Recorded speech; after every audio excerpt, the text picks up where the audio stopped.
sikat na PBA player noon, kalunos-lunos ang sinapit.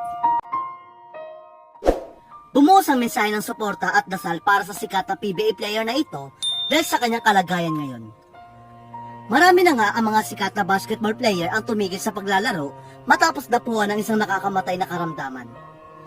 At isa na rito ang PBA player na ito na itinuturing na isa sa pinakamahusay na basketball player sa bansa.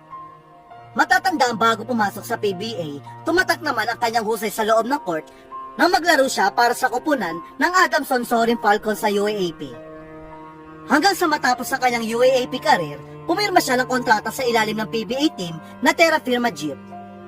Ngunit maagang natapos sa kanyang PBA career dahil sa isang hindi inaasahang pangyayari.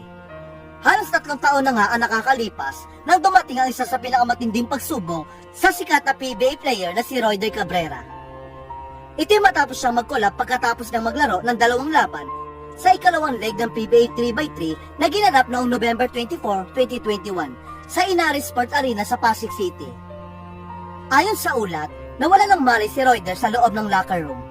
Kasunod ng double win ng Terra Firma laban sa Meralco at Barangay Ginebra, San Miguel, nirevive pa ng mga doktor si Royder matapos siyang mawala ng pulso bago agad na isugod sa kalapit na medical city.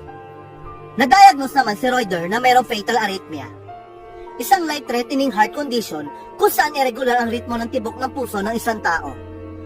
Ang mga tao may ganitong kondisyon ay maaaring mahina, sobrang lakas o irregular ang tibok ng puso. Samantala, makalipas ng 3 taon, kamusta na nga ba ngayon si Royder? Sa kanyang Facebook post, ibinahagi ni Royder na unti-unti na siya nakaka-recover sa tulong ng mga gamot at therapy. Pinasalamatan din ni Royder ang mga taong nagpaabot ng tulong at dasal para sa kanya. Gayunpaman, nilinaw ni Royder na kinakailangan pa rin niya ang tulong lalo na sa aspetong pinansyal para sa kanyang patuloy na gamutan at therapy.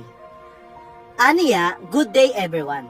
I just wanted to share with you my present condition through continuous therapy and medication. I am able to recover little by little, and of course your prayers. Support and unconditional love helped me a lot to face this challenge I'm right now. With a grateful heart, I want to thank you for all your constant prayer, love, and support. Your prayers help me stay in faith and give me strength to move forward each day.